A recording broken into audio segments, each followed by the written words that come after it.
Before we begin, tell me where you're watching from and what time it is there, because time matters on this road. If you like your stories strange, dark, and mysterious, you're in the right place. Tonight, we're headed to a flat slice of America where the sky feels too big and the land doesn't give you much to hold on to western Ohio into eastern Indiana. Cornfields, drainage ditches, a turnpike that runs so straight it feels like a decision you made hours ago and can't take back. Out here, there's an exit people talk about in the way you talk about a bad dream, trying to be casual, failing. By daylight, it isn't there. No ramp, no sign, no merge lane. But after midnight, when the temperature drops and the road hum settles into your bones, a green rectangle appears in your high beams. Exit 41B, white letters.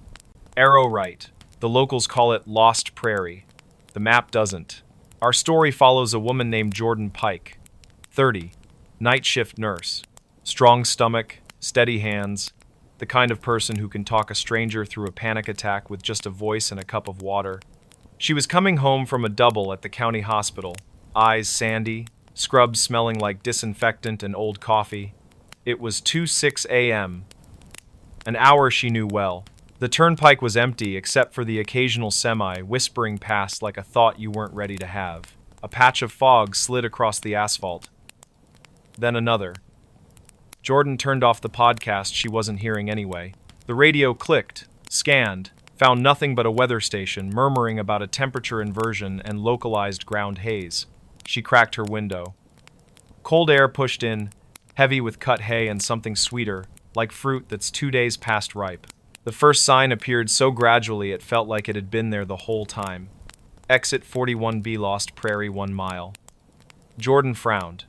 She knew this stretch. She knew every diner, every billboard for fireworks and fireworks attorneys. She did not know Lost Prairie. It was all fields out there, a fence line, a row of windbreak trees leaning the same way year after year. Half a mile later, another sign. White arrow. Services icons. Gas. Food. Lodging. You don't exist, she said to no one, half laughing at herself. She could have used the gas, though. Quarter tank. Enough. Probably. The next real exit was 12 miles east. She told herself she would pass it. She told herself she was tired, that brains invent things when they're low on glucose and lower on sleep. And then, the ramp appeared on the right shoulder, widening. Guardrail gleaming. That polite slope down into dark. Jordan signaled because that's who she is. She took the ramp. The turnpike fell away behind her with a long exhale. At the bottom, she met a stop sign that reflected too hard. The letters were too clean, like no bug had ever decided to die there. Ahead, a 2-lane cut east-west. To the right, a gas station glowed white and silent. A small motel squatted beside it. Single story, doors painted that particular tan only motels believe is comforting. A diner with a chrome smile was set back from the road, open, flickering in red, as if someone was pinching the wire. Jordan turned toward the light. The gas station looked like a stage set. Pumps wrapped in plastic that wasn't torn, just loose. The credit card screen on pump 3 displayed a blinking cursor that never advanced. The clerk's area was stocked and empty, the sort of empty that says, "I'll be right back," and then never is. Jordan walked to the door and tried it. Locked. She cupped one hand to the glass and looked in. A handwritten sign leaned against the register, the paper browned at the edges. "Back in 10. Sure," she said softly. She checked her phone. 1 bar, then none. The clock ticked from 2:12 to 2:12. She could have left. Should have. The tank would make 12 miles. The turnpike was a left and a right away. Simple as heartbeat. But the diner's neon winked at her again, and she realized her hands were shaking. Food would fix that. Coffee would fix the rest. The diner door opened on the first push, little bell clearing its throat. Inside, everything wore a thin frosting of time, sugar shakers filmed over, a pie case holding 3 perfect slices that looked printed, The air smelled like warm toast and old pennies. A man stood behind the counter in a white shirt with a name tag that said LYLE in clean block letters. He wasn't young or old. He was the age of a thought you've had too many times. "Kitchen's still hot," he said, like they'd been talking. "Sit wherever." Jordan picked the end of the counter. It felt good to sit. The stool sighed. Lyle poured coffee without asking. The cup steamed like it was trying to say something. "Rough night?" he asked. "Long," she said. "I'm sorry. What town is this?" "I know the turnpike pretty well." "Gottly." Lyle smiled a little, like he'd been waiting for the question all night. "Lost Prairie," he said. "You're safe here." "You're—" That last part didn't sound like comfort. It sounded like permission. A woman in a corner booth looked up then, hair tied in a scarf, hands around her mug like she was holding a sleeping bird. She had the expression of someone listening to a song only she could hear. Behind her, the motel sign blinked in the window's reflection, and in the blink, its letters rearranged themselves into nothing, just red worms on glass. "What's good?" Jordan asked, because asking normal questions makes reality behave. "It usually does." "Grilled cheese," Lyle said. "Tomato soup. Or pie. It's all warm." "Soup," she said. "And do you have quarters?" The motel sign said laundry. "And I need—" She trailed off. She didn't need laundry. She just wanted to ask for the coin. The impulse came the way you sometimes want to pat a dog you don't know. Lyle slid 2 quarters across the counter. They were colder than the coffee mug. "We trade square here," he said. "You can settle up before you go." Jordan picked up 1 quarter. On the obverse, Washington wore a nick across his jaw like a pale scar. She didn't recognize the state on the reverse. The outline looked like a mistake. "Where's everybody?" she asked. "Seems quiet." "Depends when you ask," Lyle said. "You coming off the pike?" "Yeah." Lyle nodded like that meant something. "Road's been hungry," he said. "Fog pulls people sideways. You found the right place to step out of it." The soup came the right red, steam curling, a skin forming and breaking like a memory. Jordan ate. The heat steadied her. Lyle didn't hover. The woman in the booth hummed without opening her mouth. At some point, Jordan realized the coffee didn't cool. It stayed at that first sip temperature no matter how long she let the conversation and the spoon trick the clock. She checked her phone again. 2:12. Again. 2:12. "Can I ask you something weird?" she said. Lyle tipped his head. "How do I get back on the turnpike?" The question sounded too heavy. She felt suddenly stupid for asking it. Like asking a lake how to be less wet. "Same way you came," Lyle said. "Left at the light, up the ramp. But don't look at the sign. Let it look at you.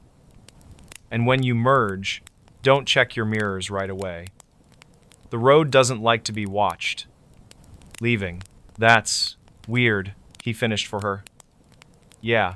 Jordan paid. The quarters clinked against the counter and sounded like they'd dropped too far. She stood.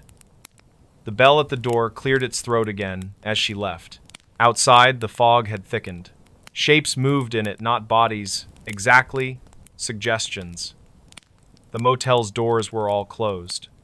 In the office window, a TV blued the blinds with a show that had no sound and no cuts. She got in her car. The engine turned like it had been sleeping lighter than she had. At the intersection, the light was red. No cross traffic, no wind, just red, and the fog moving like breath on glass. Jordan waited. The red was not going to turn. When it felt like a dare, she looked down at her lap and counted slowly. 1, 2, 3. When she looked up, the light was green. The ramp rose like a dark throat. The turnpike flowed above, white lines pulsing, semis moving like planets that forgot you. She merged, eyes forward, hands soft on the wheel. For a second, only a second, she almost checked her mirror. That's the moment the urge is strongest, when the danger feels like it's already gone. She kept her eyes ahead. She breathed out. The coffee in her chest finally cooled. 10 miles later, she let herself glance to the right, where the shoulder meets the weeds. No ramp. No sign. A gap in the fence line that might have been anything. The fog thinned. The temperature lifted a degree. The radio found a song she used to love and hadn't heard in years. Her phone woke up and scolded her with notifications. She laughed then, out of nothing but relief. It came out like a hiccup and made her eyes water. At home, she slept like she'd been dropped. When she woke at noon, the quarters were on her kitchen counter where she didn't remember putting them. She picked one up. It wasn't cold anymore. It was room temperature, coin temperature, forgettable. But when she flipped it over, the state outline had decided what it was. Ohio, of course.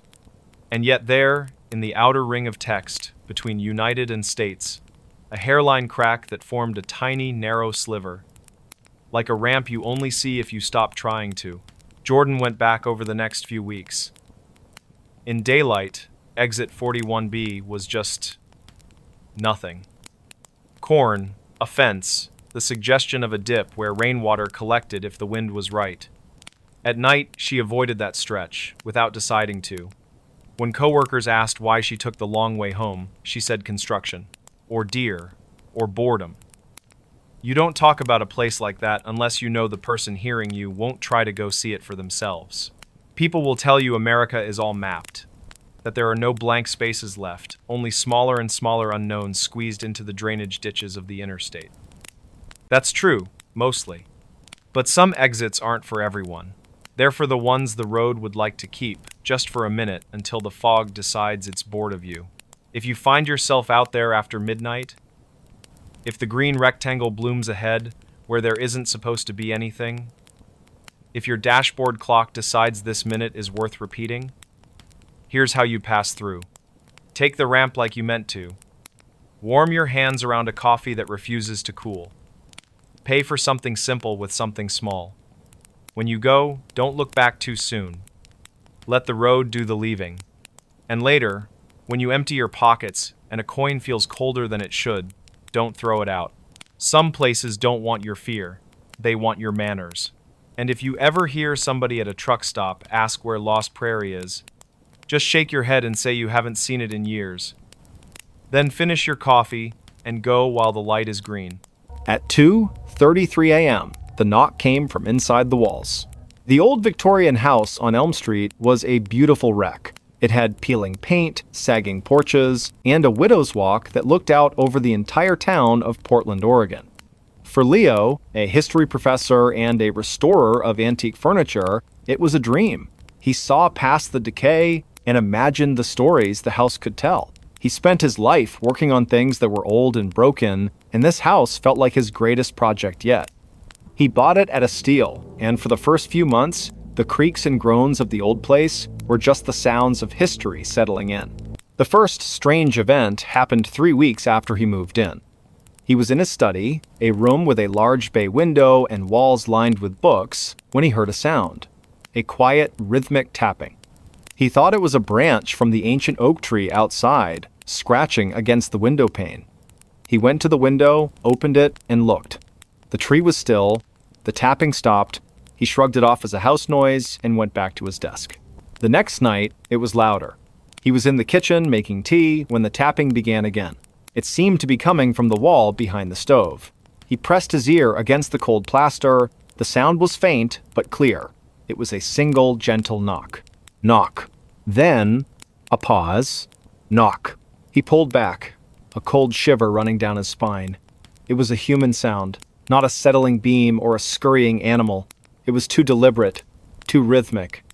He told himself it was a neighbor, a prank, or maybe a pipe. But the knocking was too precise, too isolated to be a plumbing issue. He walked around the kitchen, tapping on different spots on the wall, trying to find the source. The knocking didn't respond. It simply stopped. The pattern became terrifyingly predictable. Every night, at precisely 2:33 a.m., the knocking would start. Sometimes it was faint, a gentle whisper from within the walls.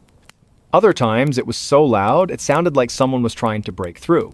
It was always a single knock, followed by a pause, and then another single knock. It was a quiet, relentless, unsettling rhythm. He started keeping a journal. He would write down the time the knocking started, the duration, and its intensity.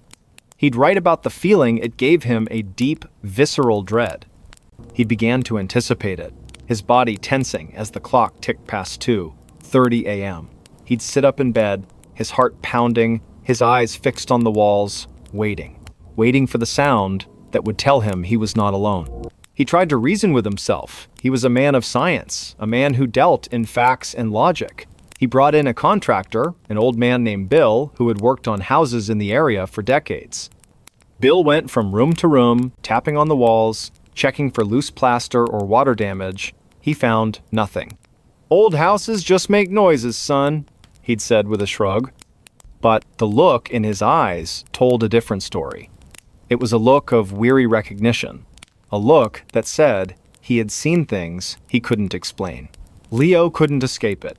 The knocking became his personal clock. He'd fall into a deep sleep, only to be jolted awake by a sudden, sharp rap from within the walls. He started spending his nights in the living room, in a chair in the middle of the floor, far away from any walls. But even there, he could hear it. The sound would travel through the floorboards, through the air, finding him no matter where he was. It was a sound meant for him. He began researching the house's history. He went to the city archives, poring over old blueprints and property records. He found a strange note in the original deeds, a clause that mentioned a sealed-off room, a small 5 by 5 foot space between the pantry and the laundry room. It had been sealed up for reasons unknown, and the original owner had insisted it never be opened. The pantry and the laundry room. Leo's heart pounded in his chest. The knocking came from the wall that separated those two rooms. He felt a profound sense of dread. There was something in there, something that wanted out. He went to the laundry room, his flashlight in hand. He shined the light on the wall where the knocking was loudest. The wall was a seamless expanse of plaster. There were no cracks, no lines to indicate a hidden door, but as he ran his hand over the surface, he felt a faint, cold spot. A patch of wall that was colder than the rest. He pressed his ear against it. Nothing. The knocking would only come at 2:33 a.m. He waited for the clock to strike the appointed hour. He sat in the laundry room, his back against the opposite wall, his eyes fixed on the cold spot. He felt a deep sense of wrongness, of a hidden history screaming to be heard. The clock ticked closer. He held his breath. 2:32 a.m. The air grew heavy. The silence in the house was absolute. Even the gentle hum of the refrigerator in the kitchen faded into nothingness. 2:33 a.m. He heard it, a single, sharp knock. It came from the cold spot on the wall. It was not a gentle tap this time. It was a desperate, pleading sound, a voice without a mouth, trying to get his attention. Knock. Another one. Louder. Knock. He couldn't take it anymore. The mystery, the fear, the relentless rhythm had broken him. He went to his shed, grabbed a hammer, and returned to the laundry room. He didn't care about the history, the property value, or the original deeds. He just needed to know. He needed to make it stop. He took a deep breath, raised the hammer, and swung. The hammer hit the plaster with a dull thud. A small crack appeared. He swung again and again, the plaster shattering, revealing the lath and plaster beneath. He kept hitting, tearing the wall apart, until he hit a piece of wood. It was an old piece of wood, but it was solid. He hammered away at it, his arms aching, his mind a feverish blur of fear and determination. He kept going, until he had torn a hole big enough to see inside. He shined his flashlight into the darkness. The space was a small, dusty closet. There was a single small chair in the middle of the room. On the seat of the chair, sitting perfectly still, was a doll. It was a little boy doll, dressed in old-fashioned clothes, with porcelain skin and painted blue eyes. The doll was sitting in a pose that was eerily human, and on the floor next to the chair, there was a single small piece of paper. He reached in, his hand shaking, and pulled it out. It was a note, written in a child's shaky hand. It said, "I want to play." And mescrew, Leo dropped the paper and the flashlight. He stumbled back, his breath coming in ragged gasps. The knocking stopped. The silence returned. It wasn't the silence of peace, but the silence of a predator who had found its prey. He had opened the door. He had let it out. He sold the house a month later. He didn't tell the new buyers about the hole in the wall, the sealed-off room, or the doll he had found. He couldn't. Who would believe him? He moved to a new city, to a modern apartment, with no history, no secrets, no hidden rooms. He got a new job, a new life. He was a man who had left his ghosts behind. But some things can't be left behind. Sometimes, at night, when the city is quiet and the moon shines through his window, he wakes up.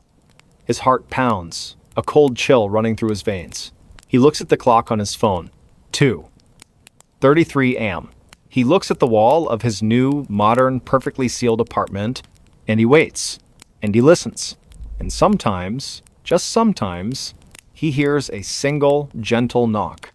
A knock that he knows is not a pipe, not a neighbor, not the house settling. It is a knock that has followed him across a country, a knock that has found him in the quiet of the night, a knock that has come from inside the walls. And he knows, with a terrifying certainty, that he is not alone, and that he will never be. The quiet, relentless terror of the knocking continued to haunt him, even in his new life. It was a mental tic, a phantom limb of fear that would never go away. He would wake up in a cold sweat, his heart hammering against his ribs, convinced he could hear it from the very core of his modern apartment building. His new life was a facade, a carefully constructed illusion of normalcy. He would go to work, talk to his colleagues, and eat dinner with new friends, but underneath it all, a part of him was always listening. He would find himself staring at blank walls, wondering if he could see the faintest of shadows moving behind the paint. He tried to fight back. He went to a therapist, a kind woman who listened to his story with a compassionate but skeptical ear. She suggested it was a manifestation of trauma, a psychological echo of the fear he had experienced. He went on medication, hoping to dull the edges of his anxiety. He tried meditation and mindfulness, anything to quiet the ceaseless, terrifying voice in his head. But the knocking was not in his head. It was a memory, a reality, a thing that had become a part of him. One night, he was out with friends. They were laughing, telling stories, and he felt a brief moment of freedom. He looked at his watch, 2:32 a.m. He felt the familiar rush of adrenaline, the icy chill. He excused himself, went to the bathroom, and splashed cold water on his face. He looked at his reflection in the mirror. His eyes were wide, and his face was gaunt, the face of a man who had not known a moment of true peace in months. He returned to the table, but he couldn't stop looking at his phone. 2:33 a.m. He felt the vibration first, a faint tremor, as if someone had just tapped the glass of his phone. He looked down at the screen. There was a text message, a new number, a number he didn't recognize. He opened it. "You left me alone!" He dropped the phone, his hands shaking. His friends looked at him, their laughter dying on their lips. "Leo, what's wrong?" one of them asked. He didn't answer. He just stared at the phone on the table, the terrible words glowing in the dim light of the restaurant. The knocking wasn't just in the walls. It was in the air, in the technology that connected him to the world. It had found a new way to reach him. He ran from the restaurant, ran through the dark streets of the city, the cold night air biting at his skin. He ran back to his apartment, slammed the door shut, and stood in the middle of his living room, his back against a wall. The knocking wasn't coming from the walls. It was coming from his phone, from the computer, from the television. It was in the very wiring of his modern life. It had spread. He spent the next few days in a state of terror. He didn't answer his phone. He turned off his computer. He unplugged every electronic device in his apartment. He was living in a self-imposed isolation, a desperate attempt to cut off the source of the terror. He ate cold food, and he read books by candlelight. He told himself it was just a prank, a sick joke by a friend who had found his journal. But he knew, with a certainty that chilled him to the bone, that it wasn't. One night, the power went out. The entire city block was plunged into a sudden, absolute darkness. Leo sat in his living room, a single candle casting a dancing shadow on the walls. He felt a profound, unnerving silence. No hum of the refrigerator, no light from the street lamps, just him and the darkness. He felt a moment of hope, a desperate, flimsy belief that this was it, that the power outage had finally severed the connection. 2:33 a.m. He heard it. A single, sharp knock. It wasn't coming from his phone, or his computer, or the walls. It was coming from the window. He looked at the window, the faint outline of a child's hand visible against the glass. The hand was tapping, a slow, deliberate rhythm. The glass was not just tapping, it was a single, sharp knock, the knock that had followed him. It wasn't in the walls, it wasn't in the electronics, it was in the world. It was a reality. He was no longer a restorer of old things. He was a curator of a nightmare. He had opened the door, and the thing behind the walls had come out. It had followed him, and it would continue to follow him.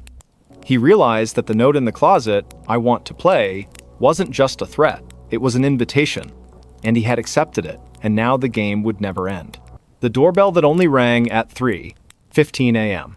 The house on Sycamore Street, in a quiet suburb of Denver, Colorado, was a perfect blend of modern comfort and classic charm. Its white picket fence, a meticulously manicured lawn, and a sleek gray exterior were a welcome sight for Julia, a successful software engineer. She had just bought the house, a single story with a sunroom that overlooked the mountains, and it was everything she had worked for. She was a woman who valued structure and logic, and the house, with its smart locks and automated lighting, felt like an extension of her own organized life. The first few weeks were idyllic. She spent her evenings in the sunroom, watching the sunset, her days filled with the quiet satisfaction of a life well earned. The house was calm, a haven of peace, until the night the doorbell rang. It was 3:15 a.m. Julia was a light sleeper, and the sound of the chime, a classic ding-dong that echoed through the silent house, sent a jolt of adrenaline through her. She sat up in bed, her heart pounding. Who would be at her door at this hour? She crept out of bed, her phone in her hand, and checked the security camera feed. Her porch was empty. No one. The motion sensor hadn't been triggered, and the camera log showed no activity. It was a phantom chime. She went to the front door, peered through the peephole, and saw only the dark, empty street. She went back to bed, her mind racing, a knot of unease tightening in her stomach. The next night, it happened again. 3:15 a.m. The same ding-dong. She sprang out of bed, checked the camera, and found nothing. This time, a cold dread replaced her initial surprise. This was not a fluke, it was a pattern. She started to dread the night, the clock ticking closer and closer to the appointed hour. She would sit up in bed, her eyes fixed on the digital display, waiting for the sound that was both impossible and terrifyingly real. She tried everything to stop it. She disabled the smart doorbell, unplugged the chime, and even went as far as to remove the button itself from the wall. The house was silent, dark, and empty. She went to bed, a profound sense of relief washing over her. She would finally get some rest. But at 3:15 a.m., the sound came again. It was faint this time, a ghostly echo of the chime, as if the sound itself had been imprinted on the house. It was not a physical sound. It was an auditory hallucination, a sound that was only for her. She began to spiral. The lack of sleep, combined with the psychological terror of the phantom chime, was taking its toll. Her work was suffering, her perfectly organized life was falling apart, and her friends started to notice her gaunt face and haunted eyes. She tried to tell them, but her words sounded crazy, even to her own ears. My doorbell keeps ringing, but there's no one there. They suggested she was stressed, that she was imagining it, but she knew she wasn't. The fear was too real. She tried to fight back with logic. She bought a new, more advanced security system. She installed infrared cameras and motion sensors all around the perimeter of her house. She even set up a camera inside the house, pointing at the front door, hoping to catch some glimpse of the impossible.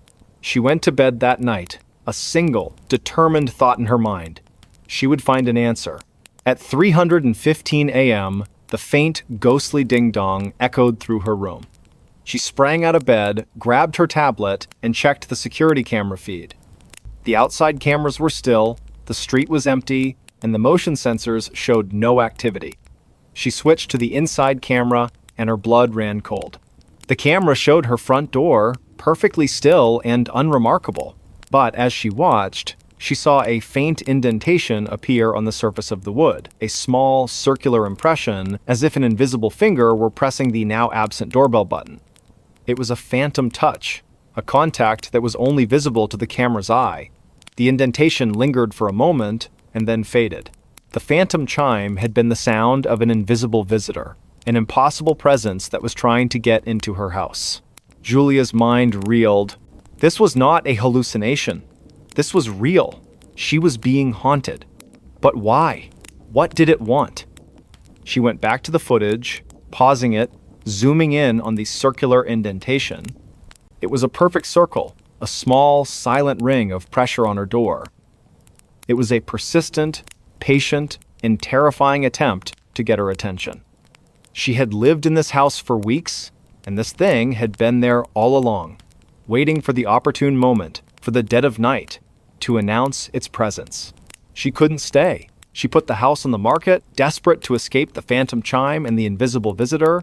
She packed her belongings with a frantic energy, throwing things into boxes without care. She just needed to be out. She needed to be gone before the next night. The house sold quickly, and she moved into a high-rise apartment in the city, a place with a doorman and security cameras on every floor. She felt a profound sense of relief as she settled in. The city noise was a comforting blanket, a constant, predictable sound that kept the silence at bay. She slept soundly for a week, and then two. She started to believe she had escaped. But some things can't be escaped. Sometimes a haunting is not about a place, it's about a person. One night, she was having a restless dream. A dream of a long, dark hallway and a ringing sound in the distance. She woke up with a jolt, her heart pounding. The clock on her nightstand read 3:15 a.m. A profound, icy coldness filled her room, seeping into her skin. She heard a sound, a faint, impossible ding-dong. It was not coming from her doorbell. It was coming from inside her phone. A ghostly echo, a notification sound she had never heard before. She looked at her phone. There was a notification on her calendar. It said, "Time to open the door." Her mind went blank with terror. It had followed her. It had found her. It was not the house. It was her. The doorbell wasn't meant for the house. It was meant for her. It was a silent, persistent knock on her soul, a plea for her to let it in. She looked at the door of her apartment, a solid, modern, locked door. She imagined the circular indentation on the surface of the wood, the invisible finger pressing against it, patiently waiting for her to respond. She knew she couldn't run anymore. This wasn't a problem she could solve with technology or logic. This was something ancient, something that had found her for reasons she couldn't fathom. She had to face it. That night, she made a decision. She would open the door. She sat in a chair in her living room, her eyes fixed on the clock on her phone. She felt the coldness, the familiar dread. The clock ticked closer to 3:15 a.m. She took a deep breath.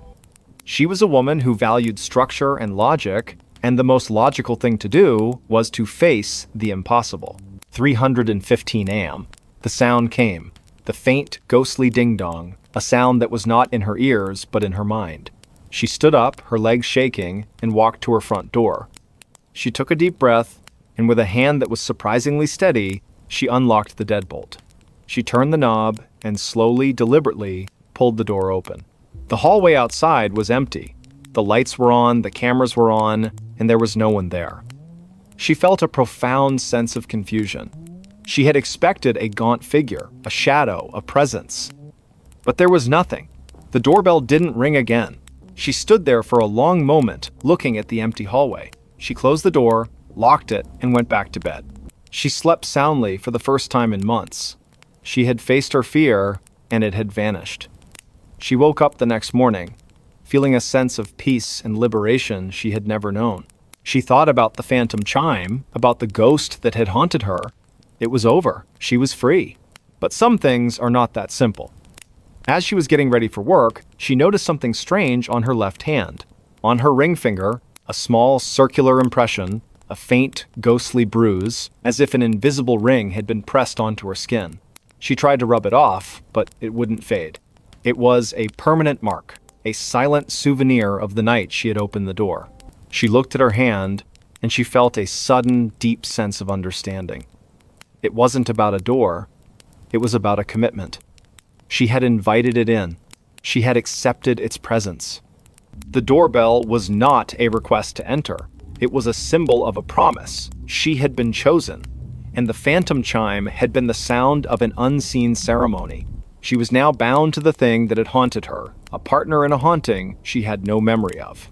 And sometimes, when she's alone and the city is quiet, she looks at her hand, at the faint circular bruise, and she hears it, a soft, gentle knock. A knock that is not a chime, but a promise. A knock that has followed her and will continue to follow her for the rest of her life. She is not just a homeowner anymore, she is a bride to a ghost. And the phantom chime was the sound of her wedding bells.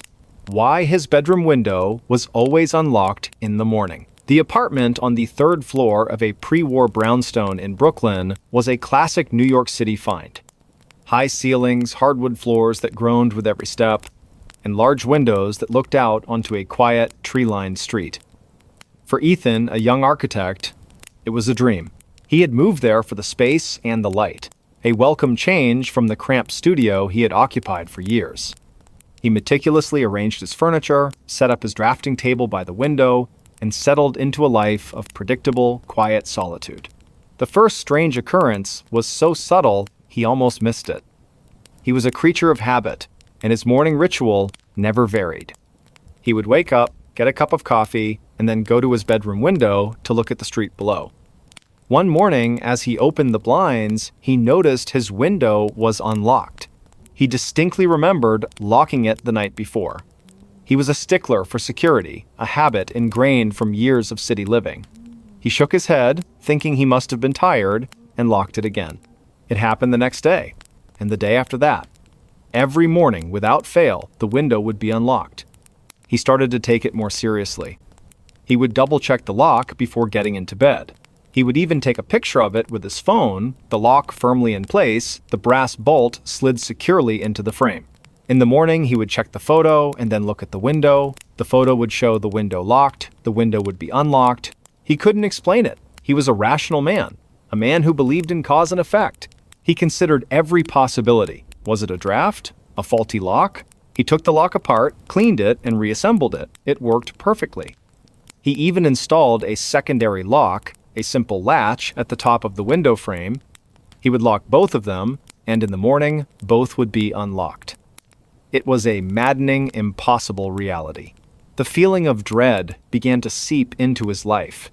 He was no longer just annoyed, he was terrified.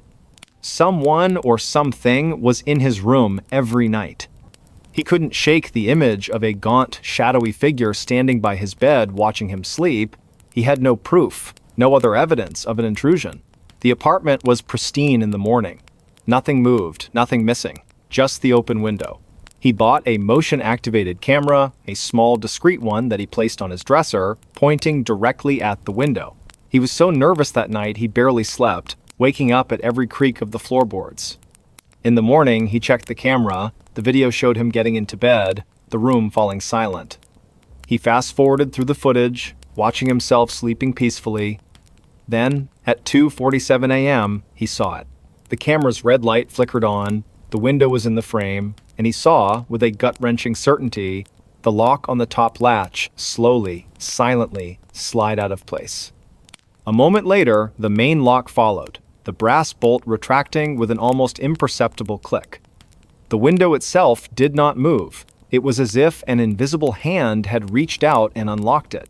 He watched, his heart pounding as the video continued. Nothing else happened. The room was still. The camera's light turned off and the video ended a few seconds later. Ethan's mind was a whirlwind of fear and disbelief. He had proof.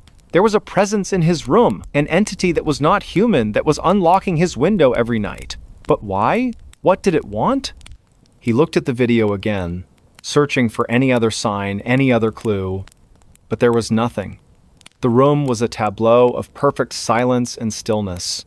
Just a window, unlocking itself. He couldn't stay in the apartment anymore. The feeling of being watched, of being vulnerable to an invisible intruder, was too much to bear.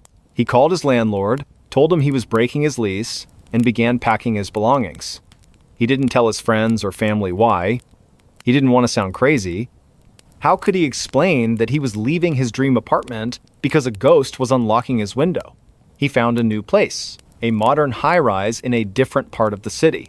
The windows were new, made of reinforced glass, and the locks were mechanical marvels. He felt a sense of relief as he settled in, a feeling of security that he hadn't known in weeks. He meticulously checked every lock, every evening, before he went to bed. He was determined to leave the terror behind.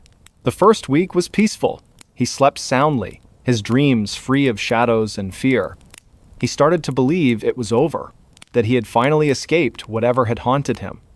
But then, one morning, he woke up and noticed something strange. A faint, almost imperceptible film of dust on his nightstand. He wiped it away, thinking nothing of it. The next morning, it was there again. And the morning after that, it was as if someone had run a single ghostly finger over the surface of the wood. Then, he found something in his bed. A small, black feather. It was impossibly thin, almost like a piece of ash, and it was nestled in his sheets, right by his pillow. He picked it up, his hand trembling. It didn't look like any feather he had ever seen. It was a cold, alien object. He was losing his mind. He was trying to find a rational explanation for irrational events. He was back in the same cycle of fear, the same cycle of disbelief. He went to the old apartment. The window was locked, just as he had left it. He looked up at his old room, at the large, beautiful window, a window that had become a source of profound terror. He wondered if his replacement had noticed the unlocked window in the morning. He decided to do more research. He went to the local historical society, a musty old building filled with the memories of the city. He looked through old records of his brownstone, tracing its history back to the 1800s. He found a story, a small, almost forgotten article from a local newspaper. A young boy, a child named Edward, had lived in the building in the late 1800s. The boy was an insomniac, a child who would stay up all night, sketching in his notebook, his mind filled with fantastic, impossible creatures. The boy had an obsession with the window. He would open it every night, regardless of the weather, and stare out into the darkness, claiming he was watching for something that was coming for him. The article ended abruptly, mentioning that the boy had died in his sleep, a sudden, unexplained illness. The last person to see him had said that he had insisted on his window being left unlocked, a plea that his parents had ignored. Leo felt a cold dread so complete it was a physical weight. The boy's room. It was his old bedroom. The boy had been looking for something, a creature from his drawings, and he had believed that leaving the window unlocked was his only hope. He had died and the window was locked. But what if the thing he was waiting for had finally come for him? And what if, in death, he was still waiting, still trying to open the window to let it in? He went home, his mind a feverish blur of fear and understanding. He looked at his modern, secure windows. He had left the old apartment, but the memory, the terror, the presence had followed him. He didn't sleep that night. He sat in a chair, watching the sunrise, a cold, hard knot of fear in his stomach. The next morning, he went to his bedroom, his heart pounding in his chest. He looked at the window. It was closed. He looked at the lock. It was locked. He felt a profound sense of relief. But then he saw it.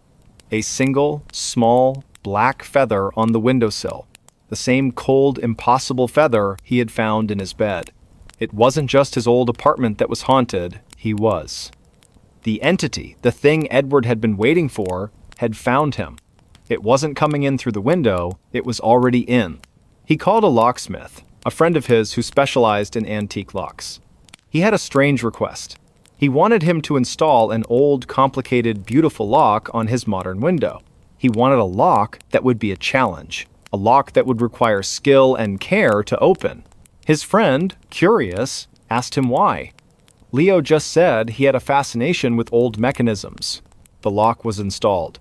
It was a beautiful piece of craftsmanship, a brass lock with a complex series of tumblers and bolts. It was a statement, a challenge to the invisible intruder. He went to bed that night, a single black feather on his bedside table, a silent promise. He wasn't going to run anymore. He woke up with a start. The clock on his nightstand read 2:47 a.m. He looked at the window. It was still locked. He looked at his nightstand. The feather was gone. He felt a deep, profound sense of terror. It was no longer a game of unlocking windows. It was a game of possession. The entity was in his home, in his life, and it was moving his things, taunting him. The terror was no longer a silent presence. It was an active force. He spent the next few months living in a constant state of fear. He would come home to find objects moved, his keys on a different hook, his books in a different order. He would find these small black feathers in the most impossible places, in his coffee mug, in his shoe, in his pocket. The entity was toying with him, making him question his sanity. He would find notes on his computer, notes he didn't write, notes that said, "I'm here." He couldn't take it anymore. He had to confront it. He was a rational man, but he was at the end of his rope. He would do the impossible. He would leave his window unlocked. He would invite it in. He would face it. That night, he went to his bedroom window, his hands shaking, and he unlocked the intricate brass lock. He did the same to the old-fashioned latch on the top. He left the window open, just a crack, a silent invitation. He got into bed, a cold, hard lump of dread in his stomach. He didn't close his eyes. He waited. He waited for the cold, the shadow, the presence. He waited for the feather to appear. He waited for what felt like an eternity. Nothing happened. The sun began to rise, casting a pale glow into his room. He was exhausted, but he had no fear. He looked at his window. It was still unlocked. He looked at his nightstand. There were no feathers. He felt a profound sense of confusion. Had it all been a dream? Had he gone crazy? He got out of bed, a new question in his mind. Not why was his window unlocked, but why was it no longer unlocked? He walked over to the window, his mind racing. He looked out at the street below, at the people walking to work, at the world that was moving on without him. He looked at the window, and he saw a note. A small piece of paper, folded into a perfect square, was stuck to the glass. He opened the window and grabbed the note. It said, "It's too late. I'm already inside." He didn't run. He just stood there, the note in his hand, looking at his reflection in the glass. He saw a man who had lost his mind, a man who had invited a ghost into his home. He looked at his reflection, and he saw a single, small black feather in his hair. He looked at the note in his hand, and he felt a single, slow knock on the back of his head. A knock that he knew was not the wind, not a neighbor, not the house settling. It was the last goodbye. It was the last time he would ever feel alone. The stranger who sat at the edge of her bed and vanished. The old farmhouse, set deep in the rolling hills of rural Ohio, was everything Eleanor had ever wanted. A wraparound porch for drinking coffee at sunrise, a stone fireplace that crackled with warmth on cold nights, and a sky so dark with no city lights that the stars looked like a spilled handful of diamonds. She had moved there to escape the relentless noise of her life, to find a stillness she hadn't known since childhood. For a year, the house was her sanctuary. Its creaks and groans were the comfortable sounds of a living, breathing structure. The silence was a blanket she could wrap herself in. Then, the quiet changed. It was subtle at first. A feeling of being watched when she was alone in the kitchen. A cold draft in the hallway, even with every window sealed tight. She brushed it off as an overactive imagination, a side effect of living so far from civilization. She told herself it was just the isolation settling in. But then, one night, she woke up with a start. The digital clock on her nightstand glowed 3:17 a.m. Her breath caught in her throat. She wasn't alone. Sitting at the very edge of her bed, his back to her, was a figure. A man. His posture was slumped, his shoulders bowed, as if the weight of the world was resting on them. He was dressed in what looked like an old, dark suit, frayed at the cuffs, and he was completely still. Eleanor was frozen, a statue of pure terror. She couldn't scream, couldn't move. Her mind raced, grappling with the impossible reality. How did he get in? The doors were locked. The windows were secured. She didn't own a dog, so there was no alarm to be triggered. He was just there. She squeezed her eyes shut and then opened them again. He was still there. The silence in the room was absolute, a vacuum where sound should be. She could hear the frantic beat of her own heart, a hummingbird trapped in her chest. She watched the figure, her eyes trying to make out his features, but he was just a silhouette against the faint moonlight filtering through the blinds. She could feel his presence, a cold, heavy weight in the air. He wasn't breathing, not in a way a living person would. There was no rise and fall of his shoulders, just a desolate, unmoving stillness. After what felt like an eternity, he began to move. Slowly, deliberately, he lifted one hand and rested it on the bed, just beside his leg. The fabric of the comforter didn't shift, but she felt a sudden, profound coldness radiating from the spot. It was like touching frozen steel. Then, just as slowly, he began to turn his head. Eleanor's breath hitched. She could see the profile of his face now. It was thin, gaunt, with an unnerving hollow where his eyes should have been. The other side of his face was lost in shadow. He was turning, slowly, agonizingly, to look at her. She felt an overwhelming dread, a primal fear that had nothing